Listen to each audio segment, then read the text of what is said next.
Hello, everyone. This is Devin Thorpe for Your Mark on the World, and we are lucky today to have with us a remarkable young social entrepreneur, Kathryn Pisco of Unearth the World. Kathryn, thank you very much for joining us today. Thanks so much for having me. It's a thrill.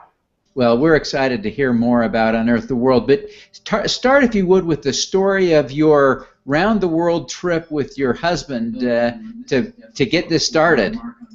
Sure. Well, my husband and I had been working in corporate America for 9 years and didn't dislike our jobs, but had kind of always wanted to take a career break and do some traveling if at all possible.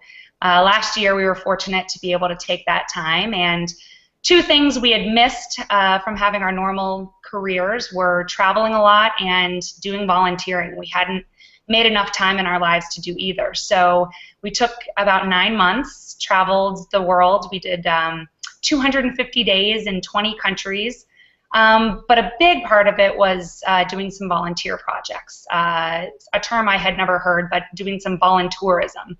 So traveling, but also doing some volunteering. And we did 5 different projects. They were by far the highlights of the trip. We did worked at a school in Nepal, taught English in Cambodia, worked at a children's home in Thailand, an orphanage and school in Ghana, and we worked alongside local villagers to build safer homes in Zambia. And they were phenomenal experiences, but we also kind of learned about some of the negatives of voluntourism, some things we weren't thrilled to see. And on the trip, we looked at each other at one point and said, when we get home, if one of us is fortunate enough to get a job right away to be able, so that we could eat, put food on the table, then the other person would try to address some of these issues, but also make it possible for individuals to have these sort of volunteer travel experiences in a really responsible way. So I lucked out because Mike, my husband, got the job right away after college, or after returning home from the trip, and I got to launch Unearth the World. Well, that's just wonderful. So tell us a little bit about some of the things you observed that needed to be improved in the voluntourism business, because you clearly felt like there were opportunities there to make what is fundamentally a good thing even better. Absolutely. So I think most people can think right off the bat about all the good things about giving back while you travel, right? Not only for the local community, but also for the individual traveler. But we really, came across all of those great things, but some of the negatives that surprised us, there was 3 major things that we kept coming across.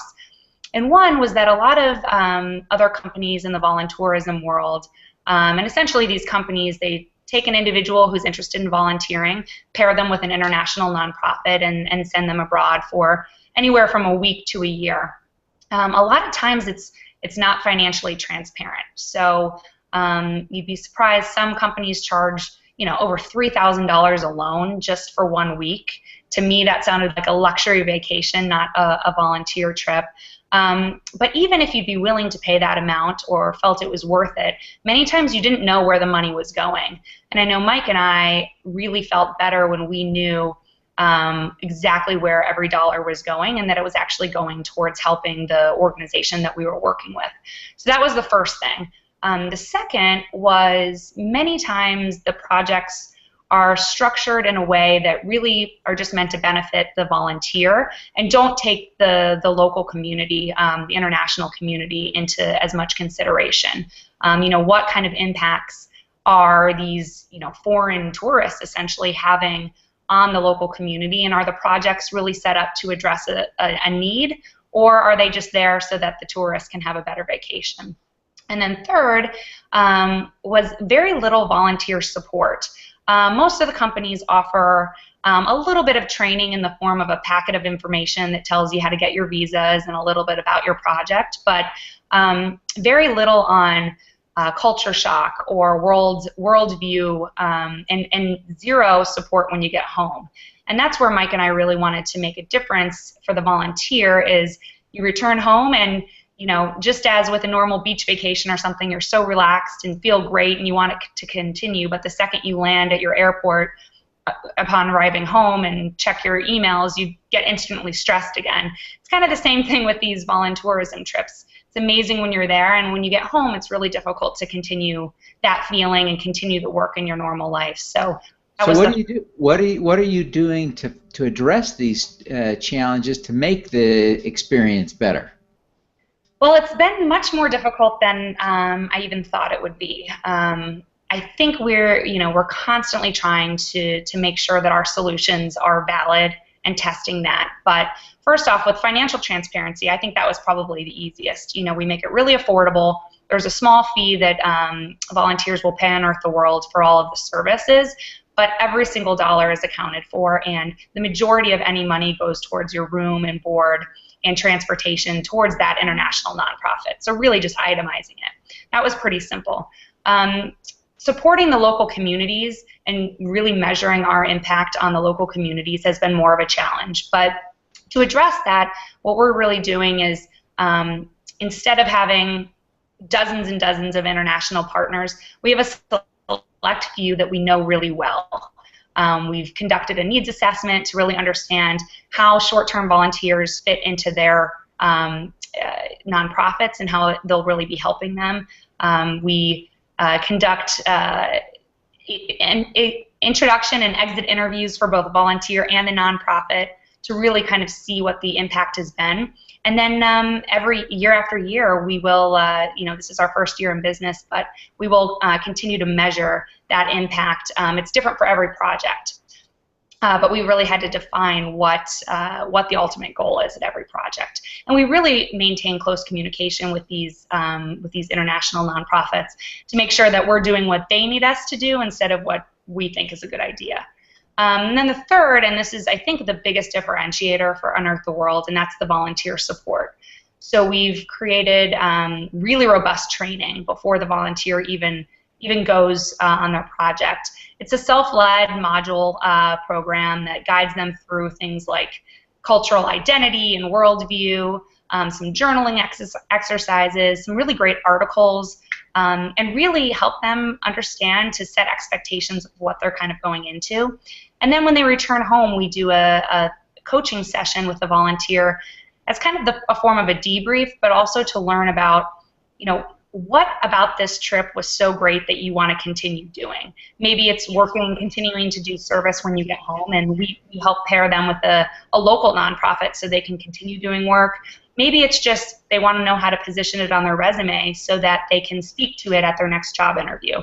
So whatever it is that the volunteer needs from us, we're there to support them, and we also introduce them to other people that have done these volunteer trips to really help hold them accountable and have another person there to support them. Oh, that's fantastic. So, Kathryn, as you think back on your experience on your year abroad, what was the highest impact volunteer experience you had? What was the one that, if you really had to be honest, is the one you're most proud to have done? I think it's, I know it's the orphanage and school project that we did in Ghana. It was the first one that we had found on our own through a friend of a friend. We organized it all on our own. They're actually became our first partner when we formed Unearth the World. And they were the project that Mike and I looked at each other after the second day and said, okay, we have to do more, because it was an amazing organization. It was started by a local entrepreneur named Naomi. She actually wanted to start a school to teach girls and other women how to do hair. But once she really got out into the community to assess what needs that village had, she noticed a huge problem with orphan children, specifically children that were disabled. And so she started with just 4 children that were orphaned, took them into her, small home. And over the years, it's grown into a full-fledged school teaching over 120 students.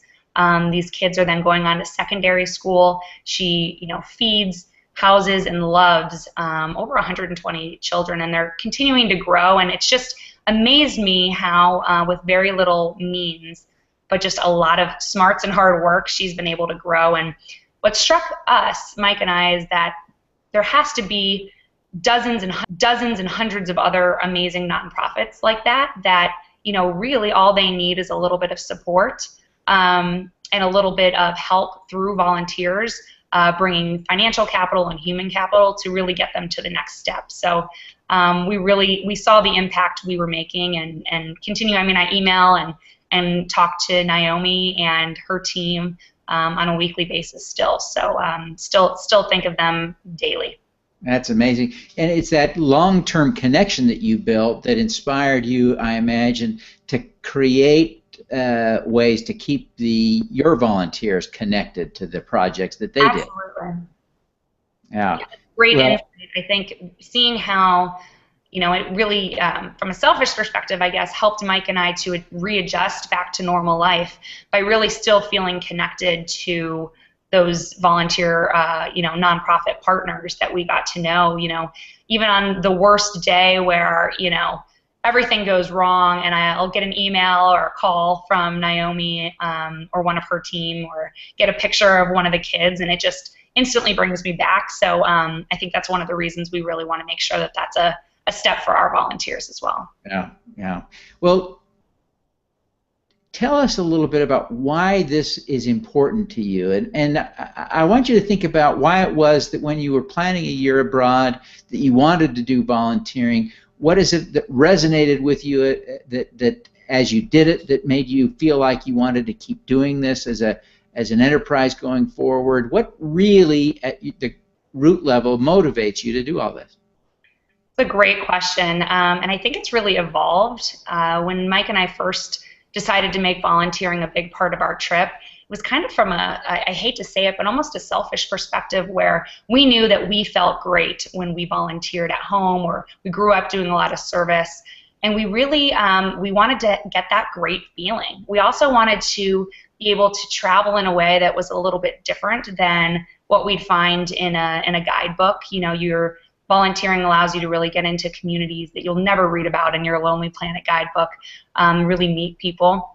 And I think also we felt so fortunate with being able to take that kind of trip that we thought we'd be remiss if we didn't take the time to give back a little bit. So it kind of started from us really wanting to help in whatever way we could. As it evolved and, we not only thought about volunteerism from an outsider's perspective, but actually did it and built these relationships with individuals, I think those sentiments grew stronger. But I think once we also saw some of the unfortunate negatives of the industry, because the industry's just exploded, but it hasn't had much regulation or guidance. So with that comes some problems. It's really evolved into, I get out of bed every day and my vision long term is to have more people be able to have this amazing transformative volunteerism experience, but do it in a responsible way. And, Mike and I always say this, we would count it a success if we even help a handful of people a year to be able to go about this in a more responsible way. So it's really a larger, kind of grander vision of other people having their lives changed in a positive way like we did. Well, that's really inspiring. Before we wrap up, Kathryn, tell us how people can connect with you, how they can learn more about volunteering through Unearth the World. Where do they go first? What do they do? Sure. Well, we have a website where all of our information, whether it be contact information or even information about all of our projects that we offer, and that's just unearththeworld.com. We're on Twitter, at Unearth the World. We have a Facebook page as well. But I always love to hear via email, and that's info@unearththeworld.com. And what I always tell people is obviously we're starting out. We only have a couple projects that we actually have official partnerships with. But we're growing. And even if I just love talking to other people that like to travel internationally, that like to give back. It's been a really fun experience in that way. So even if you go on the site and you might not see the location or the type of project that you specifically want today, still reach out, tell me about what you're looking for, and chances are I can at least point you in the right direction to be able to have, that really fulfilling, amazing, but really ethical volunteerism experience too. So would love to hear from anyone. Oh, fantastic. Well, Kathryn, again, thank you very much for being with us today. It's a joy having you. Oh, it's been a great opportunity. I really appreciate it, and can't thank you enough. All righty. Let's do some good.